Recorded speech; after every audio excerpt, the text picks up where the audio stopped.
Hello friends, आप सभी लोगों का स्वागत है आपके एम्बिशन करियर एकेडमी में। आज हम लेकर आए हैं आपके लिए सभी एक दिवसीय प्रतियोगी परीक्षाओं के लिए जीके, जीएस और स्टैटिक जीके के क्वेश्चन। और आज की क्लास में जो है कि हम एमसीक्यू के क्वेश्चन को डिस्कस करने वाले हैं। और ये जितने भी क्वेश्चन किए जाएंगे यूपी कांस्टेबल, यूपीएसआई सभी प्रतियोगी परीक्षाओं के लिए काफी हेल्पफुल साबित होगा। और आज का क्लास जो कि चौथा होने जा रहा है, इससे पहले हम 3 तक क्लास कर चुके हैं। तो चलिए फटाफट अपने क्वेश्चन की तरफ बढ़ते हैं। पहला हमारा क्वेश्चन दिया है, निम्नलिखित में से हीराकुंड बांध किस नदी पर बना हुआ है? ए ऑप्शन दिया हुआ है स्वर्ण रेखा नदी पर बना हुआ है, बी ऑप्शन दिया है दामोदर नदी पर बना हुआ है, सी ऑप्शन दिया है ब्रह्मपुत्रा नदी पर बना है, डी ऑप्शन दिया है महानदी पर बना हुआ है। तो इसमें हमारा आंसर हो जाएगा हीराकुंड बांध जो है यह महानदी पर बना हुआ है। आंसर हमारा इसमें डी ऑप्शन सही हो जाएगा। ठीक है, ध्यान दीजिएगा। आइए इसके बारे में हम बात कर लेते हैं। अब हम बात कर लेते हैं हीराकुंड बांध जो है ये कहाँ पर स्थित है। तो हीराकुंड बांध जो है यह उड़ीसा राज्य में स्थित है। कहाँ पर है? तो उड़ीसा राज्य में स्थित है। ठीक है, ध्यान दीजिएगा, उड़ीसा राज्य में स्थित है। ठीक है, अगर इसमें जो है कि जिला पूछता है या शहर पूछता है कि उड़ीसा राज्य के किस शहर या किस जिले में स्थित है, तो हम बताएंगे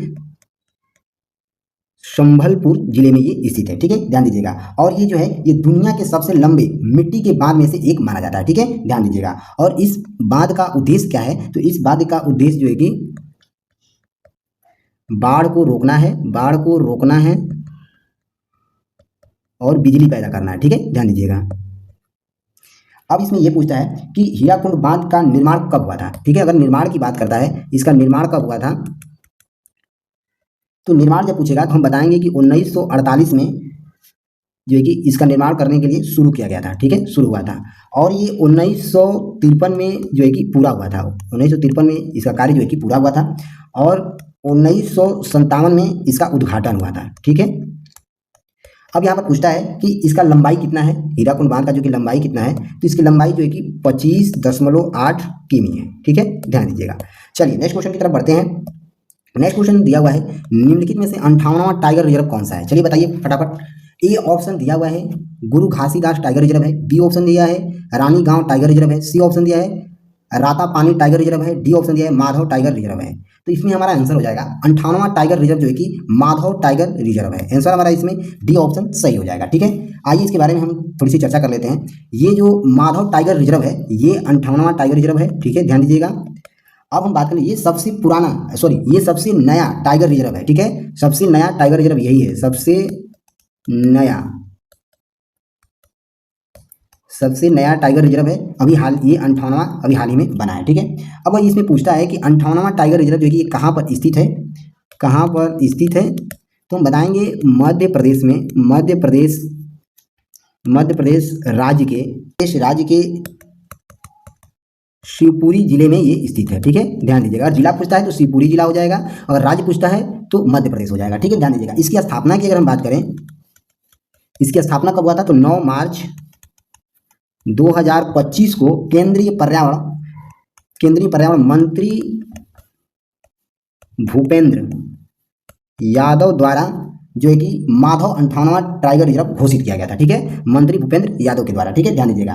अब हम बात कर लेते हैं 58वां टाइगर रिजर्व में जो है कि 2022 की जनगणना के अनुसार बाघों की संख्या क्या है। तो 2022 में जो है कि जनगणना के अनुसार 2022 के अनुसार 2022 में जो है कि बाघों की संख्या पहले थी 3167, अब जो है कि हो गया है 3925। ठीक है, ध्यान दीजिएगा। वर्तमान में अभी 3925 हो गया है बढ़ की संख्या। ठीक है, अब हम बात कर लेते हैं बाघ संरक्षण की शुरुआत कब किया गया था। बाघ संरक्षण का शुरुआत कब किया गया था, तो बाघ संरक्षण का शुरुआत 1973 में किया गया था। ठीक है, काफी इंपॉर्टेंट क्वेश्चन है, ये पूछता है। नेक्स्ट क्वेश्चन दिया है, एसडीजी इंडियन इंडेक्स 2023-24 में पहला स्थान किस राज्य को मिला है? ए ऑप्शन है उत्तराखंड, बी ऑप्शन दिया है चंडीगढ़, सी ऑप्शन है तेलंगाना, डी ऑप्शन है तमिलनाडु। तो इसमें हमारा आंसर हो जाएगा एसडीजी इंडियन इंडेक्स 2023-24 में पहला स्थान जो है कि उत्तराखंड राज्य को मिला है। आंसर हमारा इसमें ए ऑप्शन सही हो जाएगा। चलिए नेक्स्ट क्वेश्चन दिया है, सिंधु नदी सबसे बड़ी सहायक नदी कौन सी है? सिंधु नदी की सबसे बड़ी सहायक नदी कौन सी है? ए ऑप्शन दिया है झेलम, बी ऑप्शन दिया है रावी, सी ऑप्शन दिया है चिन्नाब, डी ऑप्शन दिया है सतलज। तो सिंधु नदी की सबसे बड़ी सहायक नदी जो है कि चिन्नाब नदी है। आंसर हमारा इसमें सी ऑप्शन सही हो जाएगा। ठीक है, ध्यान दीजिएगा। आइए इसमें हम थोड़ी कुछ बात कर लेते हैं। चिन्नाब नदी जो है, चिन्नाब नदी का जो है कि उद्गम कैसे होता है, तो चिन्नाब नदी का उद्गम जो है कि इसका चंद और भागा दो नदियों से मिलकर इसका जो है कि निर्माण होता है चिन्नाब। ठीक है, ध्यान दीजिएगा। अब हम बात कर लेते हैं सिंधु नदी के बारे में। आइए सिंधु नदी के बारे में हम बात कर लेते हैं। सिंधु नदी का सहायक नदी ही चिन्नाब नदी होता है। ठीक है, ये भी ध्यान दीजिएगा। अब हम बात कर लेते हैं कि चिन्नाब नदी का जो है कि उद्गम कहाँ से होता है, तो चिन्नाब नदी का उद्गम जो है कि हिमाचल प्रदेश के लाहौल और स्पीति जिले से होता है, ठीक है, ध्यान दीजिएगा।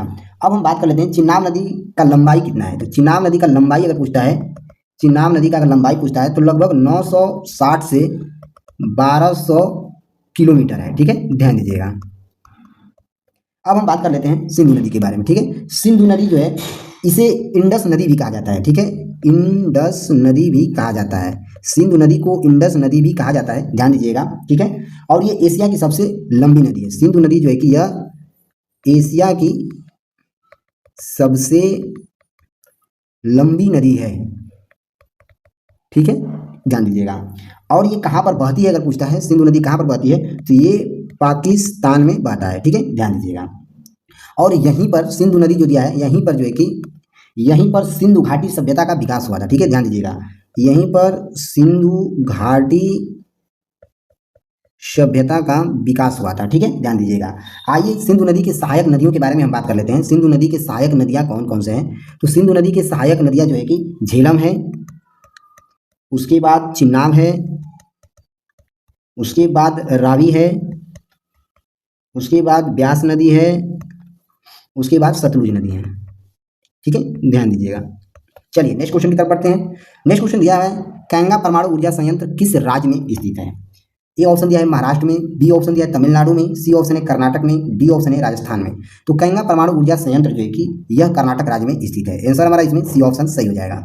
नेक्स्ट क्वेश्चन दिया है दक्षिणी पश्चिमी रेलवे का मुख्यालय कहाँ पर स्थित है। ए ऑप्शन है सिकंदराबाद में, बी ऑप्शन है भुवनेश्वर में, सी ऑप्शन है चेन्नई में, डी ऑप्शन है हुबली में। तो दक्षिणी पश्चिमी रेलवे का मुख्यालय जो है कि ये कर्नाटक राज्य के हुबली जिला में स्थित है, ठीक है, ध्यान दीजिएगा। आंसर हमारा इसमें डी ऑप्शन सही हो जाएगा। चलिए नेक्स्ट क्वेश्चन देखेंगे भारत के निम्नलिखित राज्यों में से किस राज्य में जन्म दर न्यूनतम है। ए ऑप्शन है केरल का, बी ऑप्शन है उत्तर प्रदेश, सी ऑप्शन है बिहार, डी ऑप्शन है पश्चिम बंगाल। तो यहाँ पर हमारा आंसर हो जाएगा केरल राज्य का जो है कि जन्म दर न्यूनतम है। आंसर हमारा इसमें ए ऑप्शन सही हो जाएगा। चलिए नेक्स्ट क्वेश्चन है दक्षिणी भारत के प्रवेश द्वार के रूप में किस शहर को संबोधित किया जाता है। ए ऑप्शन है मुंबई को, बी ऑप्शन है चेन्नई को, सी ऑप्शन है हैदराबाद को, डी ऑप्शन है रामेश्वरम को। तो दक्षिणी भारत के प्रवेश द्वार के रूप में जो है कि चेन्नई शहर को जो है कि संबोधित किया जाता है। आंसर बी ऑप्शन सही हो जाएगा। चेन्नई शहर जो है यह एक प्रमुख बंदरगाह और अंतर्राष्ट्रीय हवाई अड्डा है, ठीक है, ध्यान दीजिएगा। यहाँ पर जो है कि व्यापार और परिवहन, पर्यटन का एक महत्वपूर्ण केंद्र है, ठीक है, ध्यान दीजिएगा। नेक्स्ट क्वेश्चन दिया है इसरो के चंद्रयान 3 को कब लॉन्च किया गया था। ए ऑप्शन दिया हुआ है 14 जुलाई 2023 को, बी ऑप्शन दिया हुआ है 16 दिसंबर 2023 को, सी ऑप्शन दिया है 14 जुलाई 2022 को, डी ऑप्शन दिया है 16 दिसंबर 2022 को। तो इसरो के चंद्रयान 3 को जो है कि 14 जुलाई 2023 को लॉन्च किया गया था। आंसर ए ऑप्शन सही हो जाएगा, ठीक है। चलिए नेक्स्ट क्वेश्चन की तरफ बढ़ते हैं। निम्नलिखित में से कौन सा ग्रह सबसे गर्म ग्रह है। ए ऑप्शन है पृथ्वी, बी ऑप्शन है शुक्र, सी ऑप्शन है बृहस्पति, डी ऑप्शन है नेपच्यून। तो इसमें हमारा आंसर हो जाएगा कि शुक्र ग्रह जो है यह सबसे गर्म ग्रह है, ठीक है। और शुक्र ग्रह जो है यह सबसे चमकीला ग्रह भी होता है, सबसे चमकीला ग्रह है, ठीक है, ध्यान दीजिएगा। गर्म भी है और चमकीला भी है, ठीक है, ध्यान दीजिएगा। और शुक्र ग्रह को ही, ठीक है, शुक्र ग्रह को ही पृथ्वी का जुड़वा ग्रह कहा जाता है, जुड़वा ग्रह कहा जाता है, ठीक है, ध्यान दीजिएगा। अब हम बात करेंगे कि जुड़वा ग्रह क्यों कहा जाता है। तो जुड़वा ग्रह इसलिए कहा जाता है क्योंकि इसका आकार, द्रव्यमान और घनत्व जो है कि पृथ्वी के समान है, ठीक है, ध्यान दीजिएगा। अब यहाँ पूछता है कि शुक्र ग्रह का जो है कि टेम्परेचर कितना होता है। टेम्परेचर की अगर बात करेगा, टेम्परेचर की तो या तापमान की, तो इसका तापमान जो है कि 465 डिग्री सेल्सियस है, ठीक है, ध्यान दीजिएगा। चलिए नेक्स्ट क्वेश्चन की तरफ बढ़ते हैं। मध्य रात्रि के सूर्य की भूमि के नाम से जाने जाने वाला देश कौन सा है। ए ऑप्शन है स्वीडन, बी ऑप्शन है नॉर्वे, सी ऑप्शन है जर्मनी, डी ऑप्शन है फिनलैंड। तो यहाँ पर हमारा आंसर हो जाएगा मध्य रात्रि के सूर्य की भूमि के नाम से जाने जाने वाला देश जो है कि नॉर्वे देश है। आंसर हमारा इसमें बी ऑप्शन सही हो जाएगा। नेक्स्ट क्वेश्चन दिया हुआ है भारत में सुपर कंप्यूटर का जनक कौन था। ए ऑप्शन है पीसी महाल लोमिनिस, बी ऑप्शन है विजय भटनागर, सी ऑप्शन है F C Kohli, D option दिया है ए और बी दोनों। तो इसमें हमारा आंसर हो जाएगा भारत के सुपर कंप्यूटर के जनक जो है कि विजय भटनागर को कहा जाता है। आंसर हमारा इसमें बी ऑप्शन सही हो जाएगा। नेक्स्ट क्वेश्चन दिया है निम्नलिखित में से चावल उत्पादन में अग्रणीय राज्य आर्थिक सर्वेक्षण 2023-24 में कौन सा है। तो इसमें हमारा ऑप्शन दिया है पश्चिम बंगाल, बी ऑप्शन है मध्य प्रदेश, सी ऑप्शन है तेलंगाना, डी ऑप्शन दिया है आंध्र प्रदेश। तो यहाँ पर आंसर हो जाएगा चावल उत्पादन में अग्रणीय राज्य जो है कि इसमें हमारा तेलंगाना राज्य हो जाएगा। आंसर हमारा इसमें सी ऑप्शन सही हो जाएगा। चलिए नेक्स्ट क्वेश्चन देखेंगे, फीफा वर्ल्ड कप 2026 की मेजबानी कौन सा देश करेगा? ए ऑप्शन दिया है कनाडा, मैक्सिको, संयुक्त राज्य अमेरिका करेगा। बी ऑप्शन दिया है कतर, दक्षिणी अफ्रीका और सऊदी अरब। डी सी ऑप्शन दिया है Brazil, Uruguay, Argentina. D option दिया है मैक्सिको, वेस्ट इंडीज और वेनेजुएला। तो इसमें हमारा आंसर हो जाएगा फीफा वर्ल्ड कप 2026 की मेजबानी जो है कि इसमें कनाडा, मैक्सिको, संयुक्त राज्य अमेरिका करने वाला है। आंसर हमारा इसमें ये ऑप्शन सही। चलिए इसमें हम कुछ महत्वपूर्ण बात कर लेते हैं। इसको जो है कि 3 देश कनाडा, मैक्सिको, संयुक्त राज्य अमेरिका, 3 देश मिलकर 2026 में इसे आयोजित करने वाले हैं। ठीक है, अब हम बात कर लेते हैं कि इसमें कितने टीमें हिस्सा लेंगी। अगर टीम पूछता है तो इसमें जो है कि टोटल 48 टीमें हिस्सा लेंगे, 48 टीमें हिस्सा लेने वाली हैं। ठीक है, ध्यान दीजिएगा। अब इसमें पूछता है कि इसमें जो है कि कितने शहरों में ये मैच खेला जाएगा, कितने शहरों में मैच खेला जाएगा। तो ये 16 शहरों में ये मैच खेला जाएगा। ठीक है, ध्यान दीजिएगा। और अधिकतम पूछेगा तो अधिकतम जो है कि संयुक्त राज्य अमेरिका में जो है कि ये खेल खेले जाएंगे। ठीक है, अधिकतम। आगे पूछ लेगा इसमें कि इसकी शुरुआत कब हुई थी। तो इसकी शुरुआत जो है कि अभी हाल ही में पहली बार अभी खेला जा रहा है। तो इसकी शुरुआत 11 जून 2026 को की जाएगी। ठीक है, ध्यान दीजिएगा। और फाइनल ये कब हो जाएगा?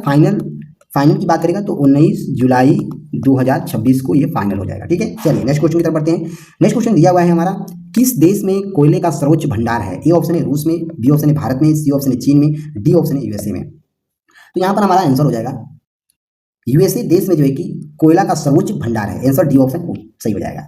यहाँ पर सर्वोच्च भंडार पूछा है। ठीक है, ध्यान दीजिएगा। अब हम बात कर लेते हैं विश्व में कोयला उत्पादन कौन सा देश आगे है? प्रथम स्थान पे है। ठीक है, आइए। पहले नंबर पर भारत करता है उत्पादन, दूसरे नंबर पर अमेरिका करता है, तीसरे नंबर पर जो है कि ऑस्ट्रेलिया करता है और चौथे नंबर पर जो है कि इंडोनेशिया करता है। ठीक है, ध्यान दीजिएगा। अगर यही पूछ लेगा कि भारत के किस राज्य में कोयला का सर्वाधिक उत्पादन होता है, भारत राज्य में पूछेगा, भारत के राज्यों में पूछेगा। तो भारत के राज्यों में अगर पूछता है तो पहले नंबर पर जो है कि झारखंड सबसे ज़्यादा उत्पादन करता है कोयला। उसके बाद छत्तीसगढ़, उसके बाद जो है कि उड़ीसा, उसके बाद जो है कि पश्चिम बंगाल। ठीक है, ध्यान दीजिएगा। चलिए नेक्स्ट क्वेश्चन दिया है, मेडागास्कर महासागर कहाँ पर स्थित है? ए ऑप्शन है अंटार्कटिक महासागर में, बी ऑप्शन हिंद महासागर में, सी ऑप्शन दिया है आर्कटिक महासागर में, डी ऑप्शन दिया है प्रशांत महासागर में। तो मेडागास्कर महासागर जो है यह हिंद महासागर में स्थित है। आंसर हमारा इसमें बी ऑप्शन सही हो जाएगा। नेक्स्ट क्वेश्चन दिया है, कंप्यूटर में सबसे तेज मेमोरी कौन सी होती है? ए ऑप्शन दिया है रजिस्टर होता है, बी ऑप्शन है कैश मेमोरी होता है, सी ऑप्शन है रैम होता है, डी ऑप्शन है हार्ड डिस्क होता है। तो इसमें हमारा आंसर हो जाएगा कंप्यूटर में सबसे तेज मेमोरी जो है कि रजिस्टर होता है। आंसर हमारा इसमें ए ऑप्शन सही हो जाएगा। नेक्स्ट क्वेश्चन दिया है, एक समुद्री मील किसके बराबर होता है? ए ऑप्शन दिया है 1672 मीटर के बराबर होता है, बी ऑप्शन दिया है 2000 मीटर के बराबर होता है, सी ऑप्शन दिया है 1852 मीटर के बराबर होता है, डी ऑप्शन दिया है 2450 मीटर के बराबर होता है। तो इसमें हमारा आंसर हो जाएगा एक समुद्री मील जो है यह 1852 मीटर के बराबर होता है। आंसर हमारा इसमें सी ऑप्शन सही हो जाएगा। नहीं, असतो मा सदगम सुक्ति कहाँ से ली गई है? ए ऑप्शन है बृहदारण्यक उपनिषद से लिया गया है, बी ऑप्शन है कड़ोपनिषद से लिया गया है, सी ऑप्शन है सामवेद से लिया गया है, डी ऑप्शन है अर्थवेद से लिया गया है। तो इसमें हमारा आंसर हो जाएगा असतो मा सदगम जो है कि सूक्ति यह बृहदारण्यक उपनिषद से लिया गया है। आंसर ए ऑप्शन सही हो जाएगा। चलिए नेक्स्ट क्वेश्चन देखेंगे, संयुक्त राष्ट्र यूएनए का मुख्यालय किस द्वीप पर स्थित है? ए ऑप्शन दिया है व्हाइट द्वीप पर स्थित है, बी ऑप्शन दिया है मैनहट्टन द्वीप पर स्थित है, सी ऑप्शन है बेकर द्वीप पर स्थित है, डी ऑप्शन दिया है इनमें से कोई नहीं। तो इसमें से हमारा आंसर हो जाएगा संयुक्त राष्ट्र संघ यूएनओ का मुख्यालय जो है कि ये मैनहट्टन द्वीप पर स्थित है। आंसर हमारा इसमें बी ऑप्शन सही हो जाएगा। नेक्स्ट क्वेश्चन देखेंगे, राष्ट्रपति किस सूची के विषयों पर अध्यादेश जारी नहीं कर सकता है? ए ऑप्शन दिया है संघ सूची, बी ऑप्शन है राज्य सूची, सी ऑप्शन है समवर्ती सूची, डी ऑप्शन उपयुक्त में सभी। तो इसमें हमारा आंसर हो जाएगा राज्य सूची जो है यहाँ पर जो है कि राष्ट्रपति जो है कि अध्यादेश जारी नहीं करता है। आंसर बी ऑप्शन सही हो जाएगा।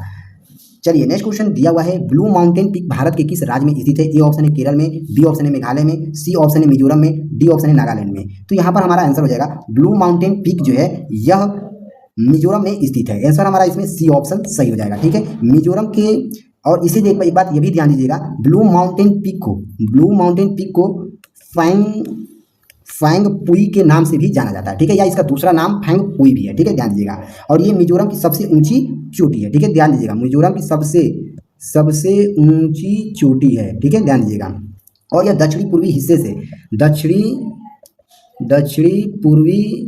हिस्से से म्यांमार सीमा से लगती है, म्यांमार सीमा से लगता है। ठीक है, ध्यान दीजिएगा। अब हम बात कर लेते हैं इसकी ऊंचाई के बारे में। तो इसकी ऊंचाई जो है कि 2157 मीटर है। ठीक है, 2157 मीटर है, यानी कि 777 फीट। ठीक है, ध्यान दीजिएगा। चलिए नेक्स्ट क्वेश्चन की तरफ बढ़ते हैं। नेक्स्ट क्वेश्चन दिया हुआ है, ग्रीन मफलर किससे संबंधित है? ए ऑप्शन है वायु प्रदूषण से, बी ऑप्शन है ध्वनि प्रदूषण से, सी ऑप्शन दिया है मृदा प्रदूषण से, डी ऑप्शन दिया है इनमें से कोई नहीं। तो यहाँ पर आंसर हो जाएगा ग्रीन मफलर जो है कि यह ध्वनि प्रदूषण से संबंधित है। आंसर हमारा इसमें बी ऑप्शन सही हो जाएगा। तो चलिए फ्रेंड्स मिलते हैं अगले लेक्चर में, तब तक के लिए जय हिंद जय भारत। आपको क्लास अच्छा लगा हो तो प्लीज ज़्यादा से ज़्यादा इस क्लास को शेयर और सब्सक्राइब जरूर करें। चलिए मिलते हैं अगले लेक्चर में।